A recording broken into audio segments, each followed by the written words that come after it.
Israel ये वो देश है जो 100 दिन से ज्यादा समय से युद्ध की आग में जल रहा है, लेकिन यहाँ काम करने के लिए भारत की हरियाणा सरकार ने 10,000 लोगों के लिए वैकेंसी निकाली। ये पहली बार है जब राज्य सरकार की कंपनी हरियाणा कौशल रोजगार निगम विदेश में नौकरी देने जा रही है। कंपनी ने वेबसाइट पर 3 देशों के लिए आवेदन मांगे थे, जिनमें दुबई, ब्रिटेन और इजराइल शामिल हैं। लेकिन इन तीनों देशों में इजराइल सबसे खास है, क्योंकि यहाँ के लिए हरियाणा सरकार ने 10,000 नौकरियां निकाली हैं। इसे देखते हुए हरियाणा के रोहतक में इंटरव्यू और स्किल टेस्ट आयोजित किया गया। ये इंटरव्यू हरियाणा सरकार के अफसरों और इजराइल से आए अफसरों की देखरेख में हो रहा है। इसमें भारी संख्या में लोग पहुंच रहे हैं। खास बात यह है कि इसमें हरियाणा ही नहीं, आसपास के प्रदेश से भी लोग पहुंच रहे हैं। रोहतक के जनसंपर्क अधिकारी ने बताया कि ये एक स्किल्ड टेस्ट है। भारत और इजराइल में करार हुआ है, जिसके तहत इजराइल भारत से स्किल्ड वर्कर लेने का इच्छुक है। इसी के तहत भारत सरकार के कौशल विकास मंत्रालय ने नेशनल स्किल कॉर्पोरेशन के जरिए पूरे देश के सभी राज्यों को सूचना दी। इसके बाद हरियाणा सरकार ने इसमें पहल की। हरियाणा सरकार ने अपने यहाँ मूल रूप से कंस्ट्रक्शन वर्कर, एग्रीकल्चर वर्कर और हेल्थ केयर वर्कर के लिए स्किल टेस्ट आयोजित किया। इजराइल से पॉपुलेशन इमिग्रेशन बॉर्डर अथॉरिटी के लोग इस स्किल टेस्ट की देखरेख कर रहे हैं और हरियाणा सरकार की टीम इसमें सहयोग कर रही है। राजस्थान से आए एक शख्स ने कहा कि उन्हें अफगानिस्तान में काम करने का 12 साल का अनुभव है। वहाँ वो अमेरिकी आर्मी के साथ काम करते थे। उन्हें सेंट्रिक कारपेंटर का काम करने का अनुभव है। 1,37,000 रुपए और रहने खाने की सुविधा को देखते हुए वे नौकरी के लिए तैयार हुए हैं। चूरू जिले से आए महेंद्र कहते हैं कि वे टाइल और प्लास्टर का काम जानते हैं।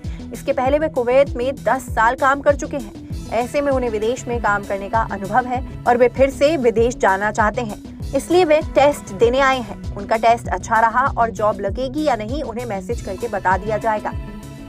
इजराइल को 1 लाख वर्कर की जरूरत। रिपोर्ट्स की माने तो इजराइल और हमास के बीच 7 अक्टूबर से युद्ध जारी है। करीब 100 दिन बीत चुके हैं।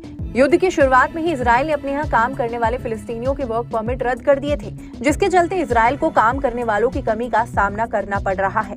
दावा है कि इजराइल को 1 लाख से ज्यादा लोगों की जरूरत है और इसी जरूरत को पूरा करने के लिए हरियाणा कौशल रोजगार निगम ने कंस्ट्रक्शन सेक्टर में अनुभवी लोगों से आवेदन मांगे हैं। इजराइल में 4 तरह की नौकरियों के लिए हरियाणा का कोई भी व्यक्ति अप्लाई कर सकता है।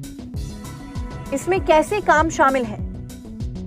कंपनी की नोटिफिकेशन के मुताबिक framework, shuttering, carpenter, iron bending के लिए 3,000, सेरेमिक टाइल और प्लास्टरिंग का काम करने के लिए 2,000 लोगों की जरूरत है। हालांकि नौकरी के लिए अप्लाई करने वालों के पास कम से कम 3 साल का एक्सपीरियंस और 10वीं पास होना जरूरी है। इन नौकरियों के लिए उम्र सीमा 25 से 45 साल रखी गई है। नोटिफिकेशन के मुताबिक नौकरी के लिए चुने गए व्यक्ति इजराइल में 5 साल तक जॉब कर सकते हैं, लेकिन वहां वर्क वीजा हर साल बढ़ाया जाएगा। खास बात यह है कि इन नौकरियों के लिए आवेदनकर्ता को इंग्लिश भाषा का आना अनिवार्य है। रिपोर्ट की माने तो इजराइल में काम करने वालों के लिए करीब 800 और यूके के लिए 300 और दुबई में सिक्योरिटी गार्ड की नौकरी के लिए करीब 700 आवेदन मिल चुके हैं। नोटिफिकेशन के मुताबिक नौकरियों के लिए अप्लाई करने की तारीख 20 दिसंबर थी। कितने घंटे काम और सैलरी कितनी मिलेगी? अब सवाल ये है कि दिन में कितने घंटे काम करना होगा और सैलरी कितनी मिलेगी। हरियाणा कौशल रोजगार निगम के मुताबिक इन नौकरियों का चयन ऑफलाइन इंटरव्यूज के जरिए होगा। इजराइल में नौकरी पाने वालों को दिन में 9 घंटे और महीने में 26 दिन काम करना होगा। व्यक्ति को काम से अगर छुट्टी लेनी है तो वह इजरायली लेबर कानूनों के तहत वहां की कंपनी देगी। नौकरी करने वाले व्यक्ति को हर महीने 6100 इजरायली न्यू शेकेल करेंसी मिलेगी, जो भारतीय रुपए में करीब 1,38,000 रुपए बनती है। इसके अलावा नौकरी करने वाले व्यक्ति के लिए मेडिकल इंश्योरेंस और आवास की व्यवस्था भी रहेगी, लेकिन उसका पैसा व्यक्ति को अपनी जेब से देना होगा। विज्ञापन के मुताबिक मेडिकल इंश्योरेंस के लिए करीब 3,000 और आवास के लिए प्रति महीना करीब 10,000 रुपए तक देना पड़ सकता है। यहाँ ध्यान देने वाली बात यह है कि हर महीने मिलने वाला पैसा व्यक्ति के बैंक अकाउंट में जमा होगा और उसे पैसा एक मुश्त ब्याज समेत तभी दिया जाएगा जब वह कॉन्ट्रैक्ट पूरा होने के बाद इजराइल को छोड़ देगा। इसका मतलब है कि इजराइल में नौकरी करने वालों को हर महीने पैसा नहीं मिलेगा। इसके अलावा नौकरी करने वाले व्यक्ति को खाने पीने का ध्यान खुद ही रखना होगा। बता दें कि पिछले 2.5 महीने में इजराइल और गाजा युद्ध में करीब 20,000 लोगों की मौत हो गई और करीब 50,000 लोग घायल हैं। इस खबर के बारे में आपका क्या कहना है, हमें कमेंट सेक्शन में बताएं। ऐसी ही खबरों के लिए बने रहें न्यूज़ 18 इंडिया ओरिजिनल्स के साथ।